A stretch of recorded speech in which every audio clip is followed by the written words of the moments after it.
Phew. Good morning, everybody. We have been inspired already. Thank you so much, Congressmember. The panelists that I have the great honor to moderate today, as David mentioned, are truly living legends. And in having the opportunity to do some of the pre-conversation in planning for this panel, I was just struck by the depth and degree of history that they have seen with their own eyes and that they can share with us directly, but also their direct and present relevance in the conversation that we're having today. We are in a particularly challenging time, obviously, for news media, for our civics, if you will, in general. The role of the news has been questioned and challenged. News people have been attacked, sometimes viciously, sometimes physically, and certainly verbally. The very relationship between audiences, newsmakers, and news people is being derogated on an ongoing and daily basis. And yet, none of this is new to our panelists. None of this is new to many of us in this room. We have seen what it's like when the news has been co-opted. We've seen what happens when we are not part of conversations. We have seen what's happened when news people are not representative of the audiences that they're speaking to. I'm going to begin by just noting that the springboard for this conversation is, of course, the Kerner Commission Report. Congresswoman Demings mentioned this in her opening remarks. It is a landmark report that was issued in the wake of a wide array of urban violence in the 1960s. LBJ, who was the president at the time, received the report and promptly chose to more or less disregard it. This was a report that covered a wide array of recommendations. These were recommendations that would enhance the way that people of color, African Americans in particular, would be included in society, given a more level playing field, an opportunity to address some of the underlying problems that led to the tensions that fueled the riots, that fueled the uprising, right? Instead, because there were other more pressing issues perhaps in his agenda, he chose to not pursue them. And in particular, the deeper cuts, if you will, from that album, the role of the media and how inclusion in the media would in fact alter the flight path of our culture, those were recommendations that were not made. And so with that, I'd like to introduce our panelists, Dorothy and Helen. I'm going to just simply say that, again, they're iconic individuals, and ask them actually to tell a little bit about themselves, beginning with Dorothy, because your career begins, to a certain extent, in the moments prior to the Kerner Commission, and then continues to this day. But you were a witness to some of the things that occurred that led to the report, and then ultimately, as the first black woman at the Washington Post, you were essentially party to both covering the aftermath and living the consequences, if you will, as a journalist. Dorothy, please share with us a little bit of your history. Thank you. Thank you so much. It's just a pleasure to be here, and thanks again to the sponsors, to the Congresswoman, and to all of you who are looking at this very, very important subject and who are bringing it to new light and new insight into the subject. Yes, it's true that I was the first black woman reporter at the Washington Post. I arrived at the Post in October of 1961, and it was a very segregated Washington, D.C., and also obviously a very segregated newspaper. There were two African-American males who were already there. It was a challenging time because once again, to be the first is not easy, and especially in a segregated city. Humiliation such as being mistaken for a maid when I went to cover an assignment. Challenges such as getting taxi cabs to go and cover my assignments. Challenges such as having fellow employees who might be somewhat civil inside the newspaper, but who would pretend they didn't know me if they saw me in the street. These were things that we just had to endure and keep moving passed because we knew that the truth was the nation needed diversity in the media. And just as the Congresswoman talked about Martin Luther King telling this other wonderful person that she couldn't leave, I also heard Martin Luther King say to me, not personally, but to young people like me, that it is so important that you go into these white institutions and stay and excel. And so I knew what was going on with so many other people who looked like me, who were the first and who were determined to stay. The Kerner Commission was extraordinarily important because it came in the wake of the urban rebellions of the 1960s. And one of the things that newspapers found at that point was that they didn't have reporters who could go out into the black neighborhoods and cover the story. They would send them into the neighborhoods and the people would run them out because the white media had paid no attention to the black and people of color, but at this point primarily it was black and white. The only time they had written about in any kind of detail about what was going on was with the civil rights movement and with the 1954 decision outlawing school segregation. So it was very, very crucial when the Kerner Commission said after the riots, and I call them rebellions, the urban rebellions, the Kerner Commission said, in effect, media, you have been covering the nation only through white eyes. And fewer than 5% of the people who work for newspapers in the whole country, black people who work for white newspapers, was fewer than 5%. And I think that was an exaggeration. So one of the positive things that happened after that very public slap in the face that the Kerner Commission gave the media was that newspapers started opening up a little bit to the inclusion of women and people of color. And so I was at the Post in 1961. I left in 65 when I faced a gender challenge because I got pregnant and, there was no women's movement to give you flex time to take care of your children, so I quit. And I was rehired by the Post in the early 70s, in 1972.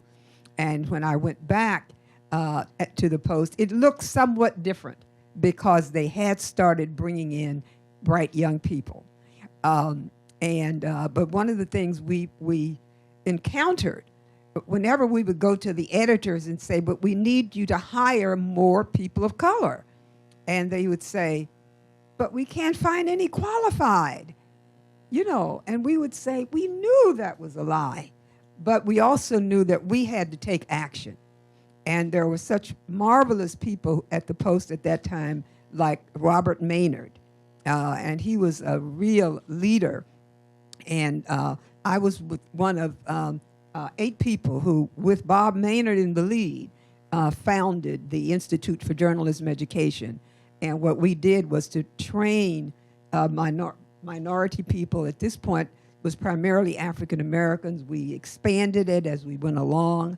But we trained reporters, and we trained managers, and we trained editors. And so we've said we wanted to take it out of the lexicon of American journalism, those words, we can't find any qualified. And so that's when we worked so hard to start bringing them in. But I think as has been already stated, and I want to give my co-panelist a moment to introduce herself as well. But it was after that and after the civil rights movement just became a spur to all the other movements because Gloria Steinem, when she wrote her first article, it was called "After Black Power, Woman Power," and so it's just crucial for me to remember that it was an oppressed minority in America that went on to open up the freedoms. After that, it was the gay rights movement. After that, it was the disabled. After that, it's a freedom train that just keeps on moving. And I think today is the start of another freedom train that's going to make a difference. Thank you.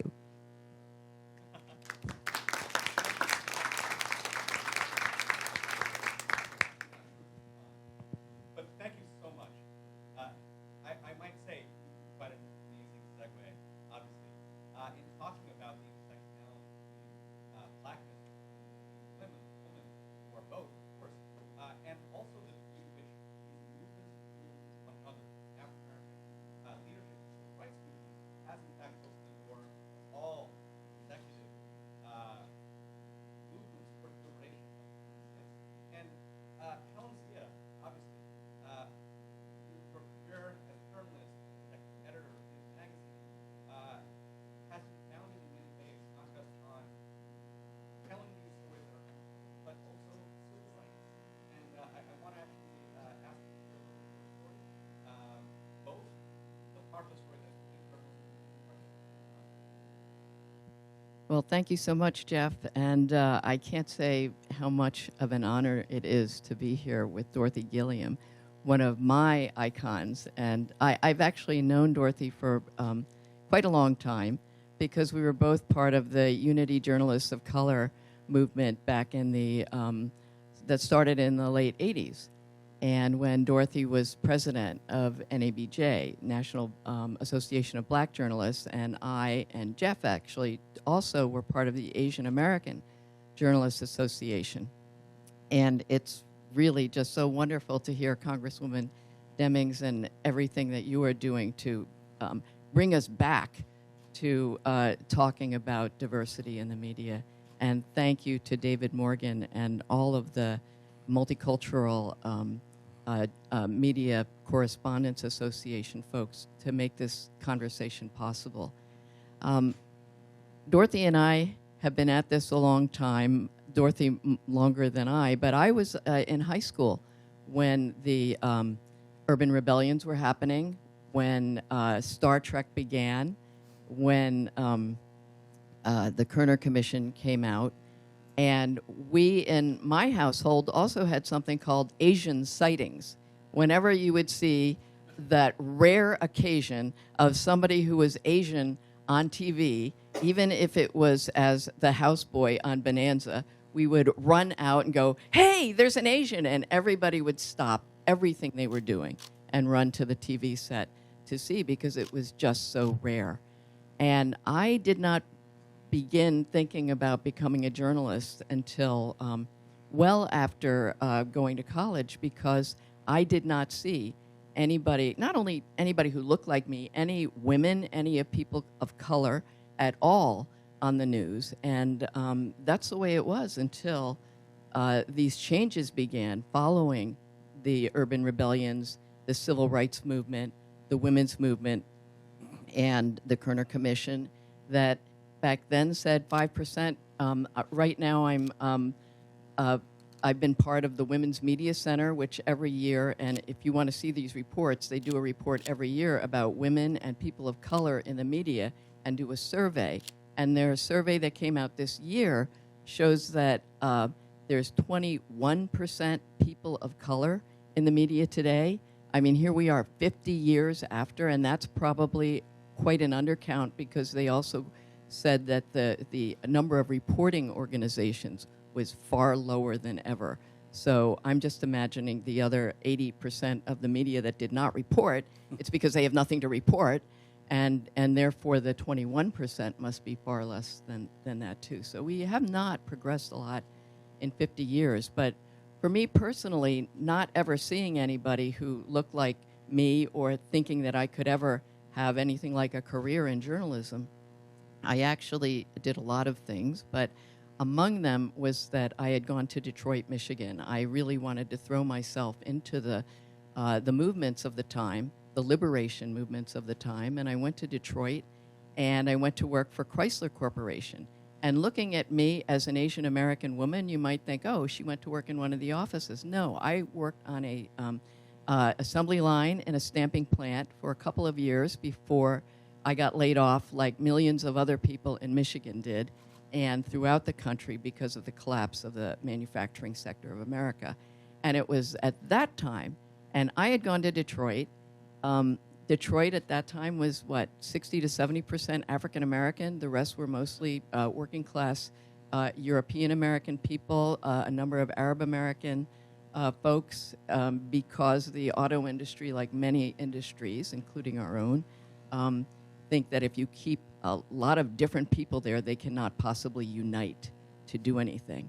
And so I went as an Asian American woman and not knowing that there was an Asian American community then, but when I got laid off along with millions of other people, it was at that time I just was so furious that the media was not covering the lives and the suffering of the people who had lost their lifetime, jobs in what was once a good industry that paid a decent living wage. And so that's what made me say one day when I was watching television, and pardon my language, but I said, "This shit sucks," when I was watching the news. And I said, I could do better than this. And it was at that moment I thought, yes, this shit sucks so much, I could definitely do better than this. And that's what made me think it wasn't like a high bar that I set for myself. But I thought these were the stories that I wanted to tell. And it was really the African American workers I got to know, the European American workers who were no longer working, who were suffering, and none of their suffering was being reported. So that's what got me started.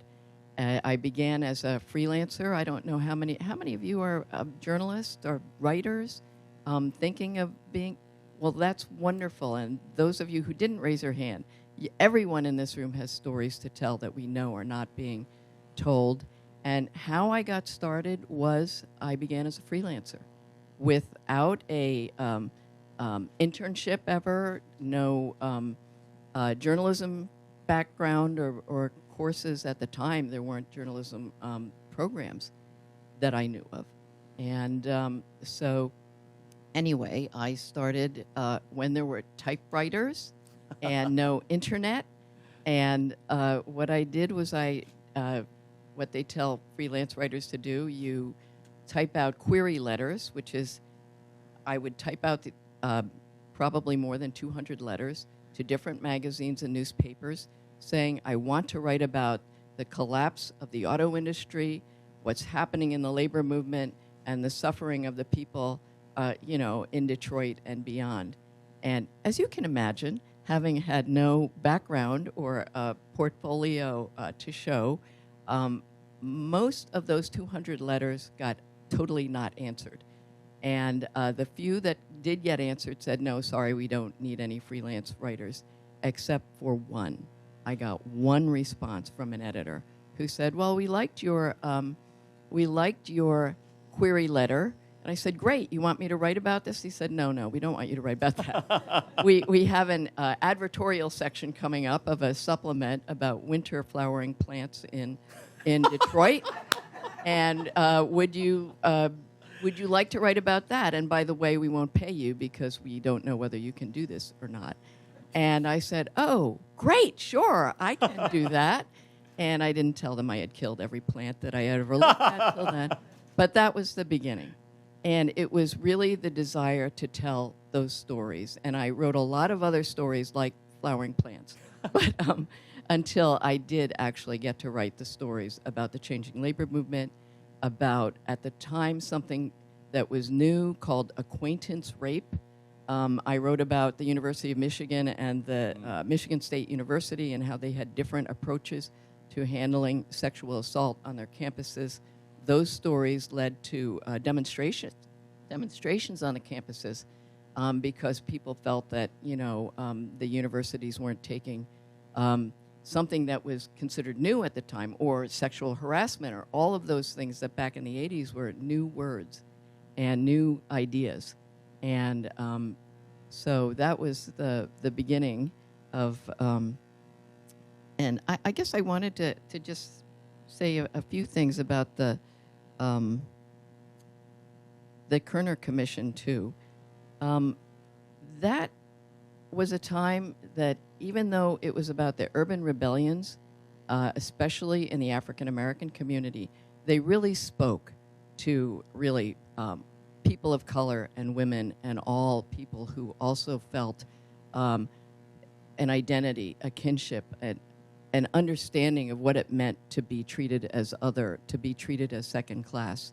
For me, I did not see a lot of Asian Americans in the media. I mean, as I said, they were only houseboys, or even children today, Asian American kids today. If you ask them, are there any Asian faces that you think of as role models? The one that they mention is Bruce Lee, and he died in the 1970s. And that's it.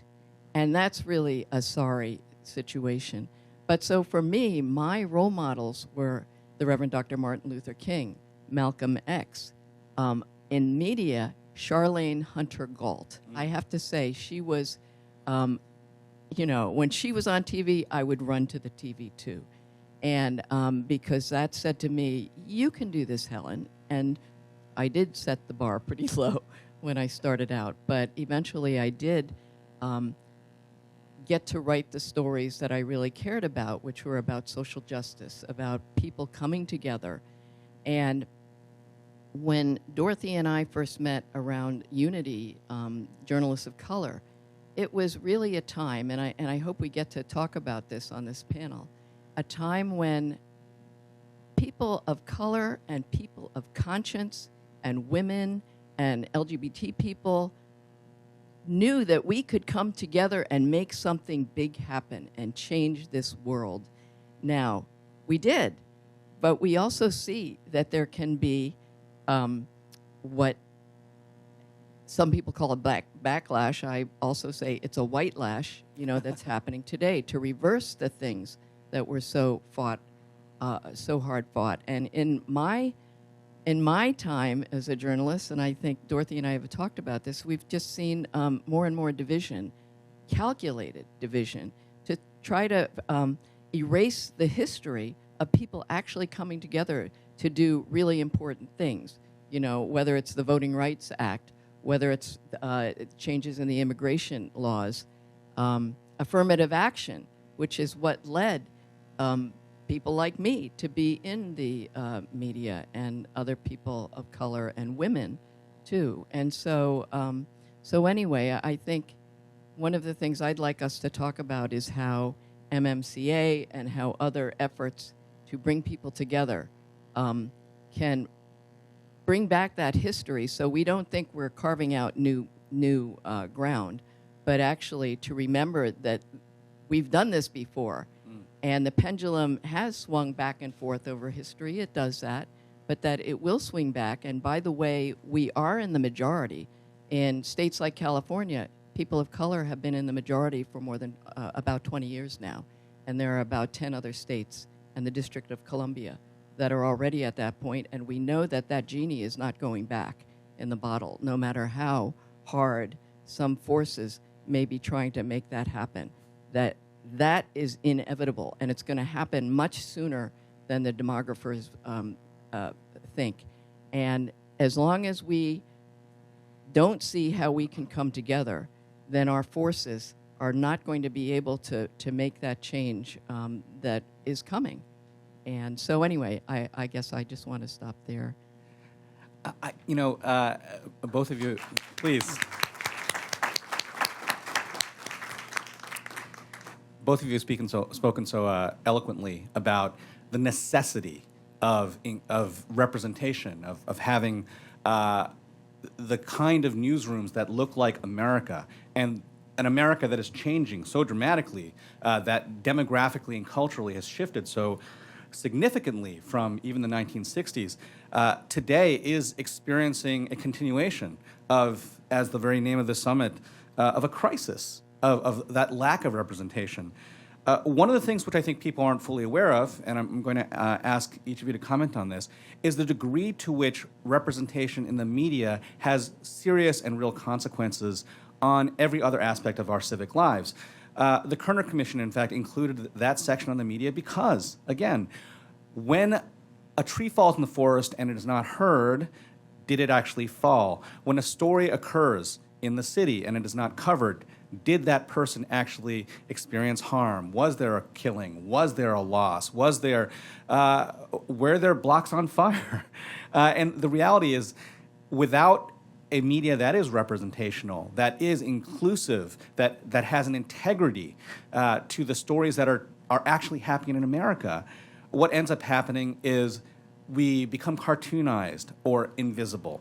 And Helen, one of the signal achievements of your own career actually exists outside the newsroom, in that you were a leader in the nascent Asian American movement around a case of, one could call it mistaken identity, one could call it a lot of things, but it was a seminal moment for our community's political rise, and that was the murder of Vincent Chin in Detroit.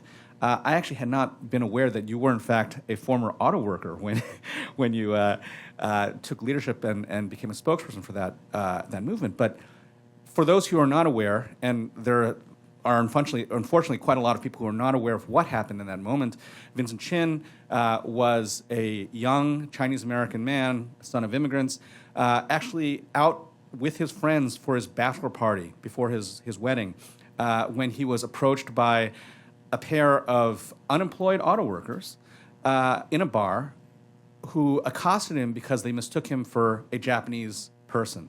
And of course, it was Japanese imports that were being blamed for the loss of jobs in the auto industry. There was an altercation. Subsequently, they chased him down in a parking lot and beat him to death with baseball bats. And that moment, and more specifically, the advocacy around that moment, really charged the desire and the need for Asian Americans to feel part of the political table. Now, a lot of that was driven by the media. I mean, we spoke about this a little in our pre-conversation, but the sensationalization, the pictures of people using sledgehammers against Toyotas, right, that were constantly being shown again and again, and the lack of Asian Americans, or Asians for that matter, being called in to speak and put context around those images, is part of what led to the anger, the rage, and turned sledgehammers against Toyotas into baseball bats against a Chinese-American man. Helen, if you can share a little bit more of how you kind of put yourself into the position and help to actually amplify that particular voice, that would be fantastic. Sure. So I was in Detroit at a time of great crisis. And when I say people were in misery, we're talking about millions of people not only out of work, but had lost everything. In order to, we're talking long-term unemployment. Today, in economic terms, people say there was a structural adjustment. America no longer depended on manufacturing. It became what it is today, an information-based and service-based economy. And so all the people in the country who were dependent on manufacturing were out of work, not only them, their children, who they had looked forward to having stable jobs that would carry them through their lives. And so when people are miserable, they look forward to finding who to blame. They're angry, they're upset. And the media played an incredible role, from the halls of Congress to the corporate C-suites, to saying, well, first they said it was the workers' fault. It's your own fault that you no longer have jobs. And that didn't go over well. So the media tried another tactic, which was, it's Japan. It's Japan, and we should send over more atom bombs over there because we are now in an economic war. So basically we see the same kind of climate as after 9/11 that whipped up all the Islamophobia that is probably more familiar to all of us today because we're still living with it. But back then, in 1982, it was anti-Japanese and anybody who looked Japanese, because, of course, we know a lot of people think all Asians are the same. And back then, it was like that. So when Vincent Chin was killed by two white auto workers, it was in that climate where every day it was like a drumbeat. like it's these people. And if you even drove a Japanese-made car, you could be shot at on the freeway. So if you had an Asian face, that was, forget it. And what made things worse was that the 2 auto workers who were Anglo-American received probation for beating to death somebody with a baseball bat, witnessed by more than 100 people in front of a crowded McDonald's on a night that the Detroit Tigers were playing. And so the judge said, these aren't the kind of men you send to jail. And so, well, in a city like Detroit, who do you send to jail then? And so there was quite an uproar, but there was not an Asian American voice on it. And I was that budding young journalist. So I want to say something to those of you who are journalists or thinking about it. It's not that we park our values or our beliefs or who we are at the door when we become a journalist, because we're there and we bring value because we see things that are missed by the 90+ other percent at the time who were journalists. And so I knew as a young journalist that all of this was being whipped up because of a climate of hate. And as a young journalist, I also knew that they were saying, well, you have to be objective. You can't take a side. Well, in fact, every one of us as human beings, if we have any humanity, has an opinion. It's what do we do with that? And in my mind, objectivity, it's not that. It's being honest and open about where we're coming from and recognizing where we're coming from. Now, we might have a different thought about that. Dorothy, don't worry about it. And anyway, for one moment, for 1 second, I thought I shouldn't get involved. I was one of the only Asian journalists there at the time. I knew what a press conference was. I knew what a press release was. And so I got involved and started writing press releases for the group because there was no advocacy organization. And so while media whipped up sorry, I'm dropping everything. But while media whipped up the the hatred and the climate of hate, it was also possible for the organizations, for the community on the ground to counter that and to say, no, this is not true. Actually, not all Asian Americans don't speak English, or that we just arrived yesterday, and to actually do that educational part that was missing in the media, and to also show that, immediately the Detroit Urban League, the Detroit area black organizations, the leaders of those groups, the major African American churches, the Arab American Anti-Discrimination Organization, many organizations just joined in, the Anti-Defamation League, to say that hate crimes have no place in America. And that was actually the beginning of the hate crimes protection ordinances that began, that now are part of federal law. But it was in Detroit, and it was because communities came together to also say that an immigrant like Vincent Chin should be protected by federal civil rights law. That was actually a question at the time.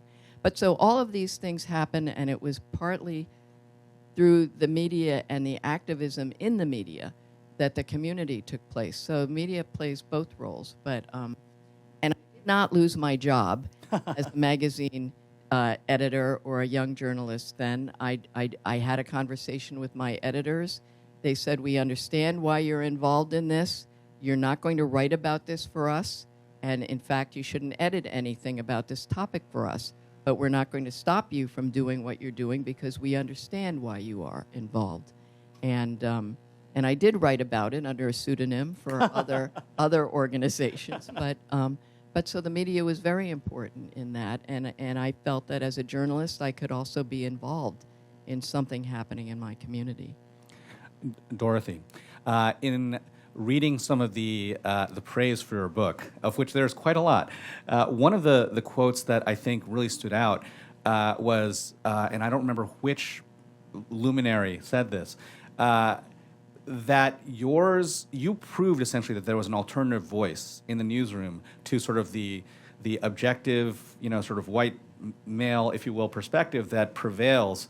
and that there was a way to actually bring to the newsroom authenticity, transparency, and truth that didn't, that sort of enriched the process of telling stories beyond what was seen as the norm at that time. I would love to have you talk a little bit about what it was like to tell stories. You mentioned even at the practical level, not being able to take cabs because people wouldn't pick you up, you know, but also on the flip side, being welcomed into communities that other people would not be perhaps allowed to participate in. Beyond that, the actual craft of writing, the discerning of what a valid and valuable story is, these are all changed by the fact that you are an African-American woman. If you could share a little more about those experiences. Yes. I'm thinking particularly as you speak about the time when I went back to the Washington Post in 1972 as an assistant editor in the style section. And one of the things I was so consciously aware of is the fact that most black people did not see black things. They didn't see articles about themselves in the paper. They didn't see themselves represented. They didn't see hear their ideas being put forth or even being discussed. And so one of the things I wanted to do as an editor was to try to bring as much as I could of black culture into mainstream media, because I knew what a rich and deep culture that was. And I knew that in many ways it had been lied about, it had been distorted. You know, the only thing I would see in movies growing up would be white people. And we never saw black images in any of that. So I knew that was important. And so I went about doing it in several ways. One was to find other black reporters to bring them on as writers in the style section. And I was able to do that. And it was amazing because these writers brought so much depth of perspective. I'm thinking particularly, actually, Holly West was already there when I got there. But he was a person, Holly West was a person who had, a lot of knowledge of about music, about jazz, about the history, about the intellectual movements that had taken place in America that white people didn't know about at all. And because so much of our history had been actually closed off from the rest of the Americans, it had been distorted, it had been lied about. It was so important to do that. And one of the things that was very positive in the experience was that we did have the space to write long stories. And we could have stories that really, really helped to educate African Americans as well as white readers and as well as other people of color about the role and about what we had, what our people had done and what that history represented. People like W.B. Du Bois and people like who had been part of the who understood what America was about more than Americans almost. People like James Baldwin and great writers like Toni Morrison. But we also were able to write about just a lot of ordinary people. And that was one of the things when I became a columnist in the 80s, that was so important to me. And sometimes the people on the Post didn't like what I was writing. They didn't like my opinions. One editor came over one day and he said, your people columns are fine, but your opinion columns. He said, whoa, so we kind of staggered in the newsroom. And the point was, I was a columnist, I had an opinion, and I was going to express it. And I was going to use that platform in a way that I thought was positive. So many other people would say, well, all you do is write about race.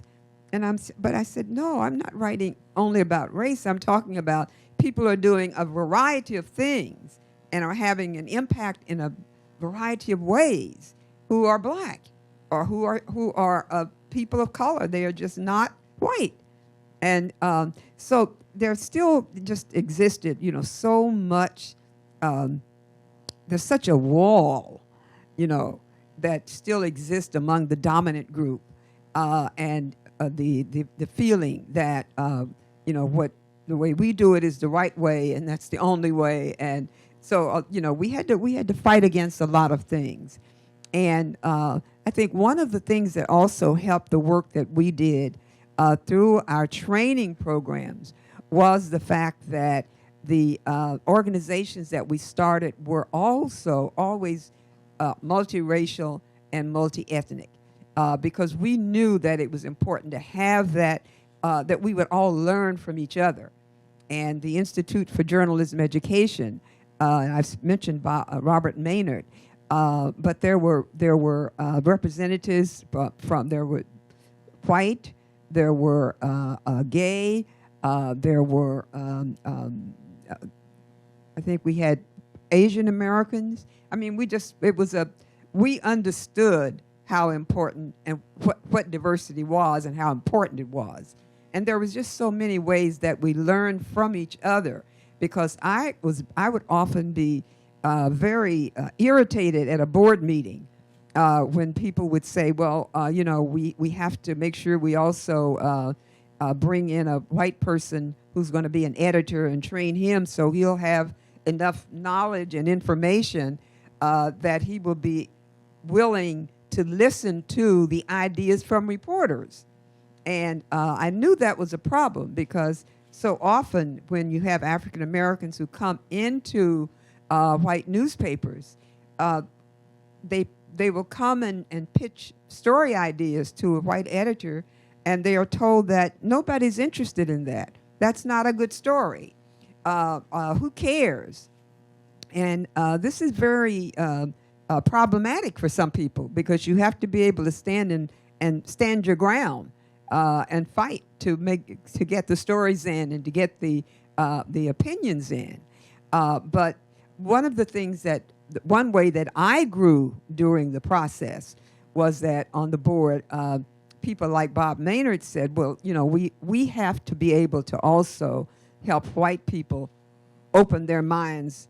I can't say their hearts and their spirits, but at least open their minds enough to be open to say, yes, we must have a more inclusiveness at the Washington Post. We must have more inclusiveness in these various sections of a newspaper, or in these various sections of television or whatever.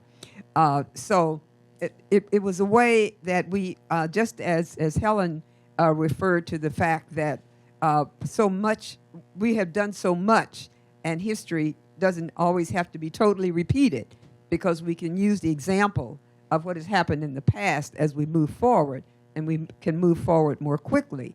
But so just as I had to be able to say, all right, yes, let me be more open-minded about how we push forward. And so we ended up, personally growing, as well as pushing the cause for diversity at the same time. These were simultaneous acts and actions. And I also am concerned, I think, with the numbers dropping, the diversity numbers dropping right now in the media. And there are probably only maybe 3 or 4 newspapers in the country, for example, that are actually still hiring and still,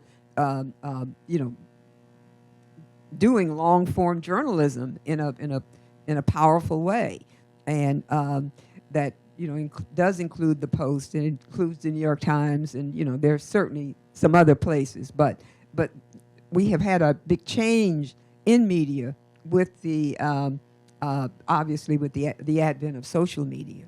But I think that it's still so crucial for us to really fight for the place that we must be in order to help the country understand itself, and help the country also be willing to be educated in a different way, and also just to break down barriers.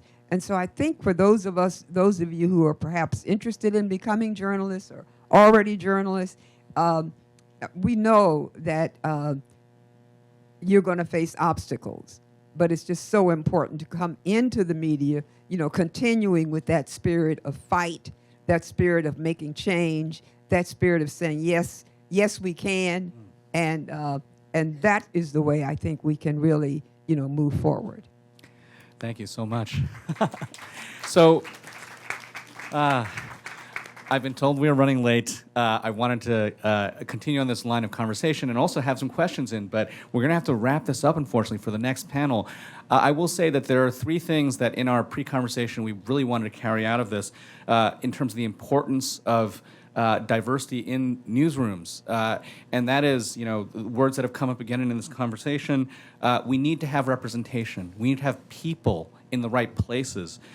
We need to have inclusion, which means in the broader sense, as Dorothy was just saying, we need to be in stories, in categories, on pages that are not just about us, but that include us. And then finally, we need to have integrity in how stories are told. We are the people in many cases who are double-checking, who are fact-checking, who are guiding the narratives around us. And without people in positions of power, gatekeepers, who are people of color, who are diverse, who are LGBTQ, who are women, very often those stories are mistold. And that's worse than not being told at all. So with that, thank you. Please, let's thank our amazing panel. Oh, sorry, Helen. I just wanted to say one thing, too, about all of us. We have to not drink the poison. All of this, I would say, for the last few decades has been aimed, talking about the strength of media, to keep us divided, to keep us suspicious of each other. 1966, when the urban rebellions were happening, was the very first time Asian Americans were identified as a model minority, in contrast to the bad minority that was raising so much trouble in the cities. And it was just so clear. If you're not sure, 1966, New York Times Sunday Magazine and U.S. News and World Report. Look it up. And it's not written by an Asian American or any person of color. But this is the poison we also have been absorbing. And it's so dominant. And so if we are going to make change, we also need to get our minds and start thinking about the difference we're really going to make, because we don't just want to rearrange the deck chairs on the Titanic, right? We want to make a real change, like Audre Lorde said. You can't tear down the master's house using the master's tools. What are our tools? And what is the media we are going to create? So I just wanted to say that, looking forward. Thank you. Thank you, Helen. Thank you. Let's thank our panelists.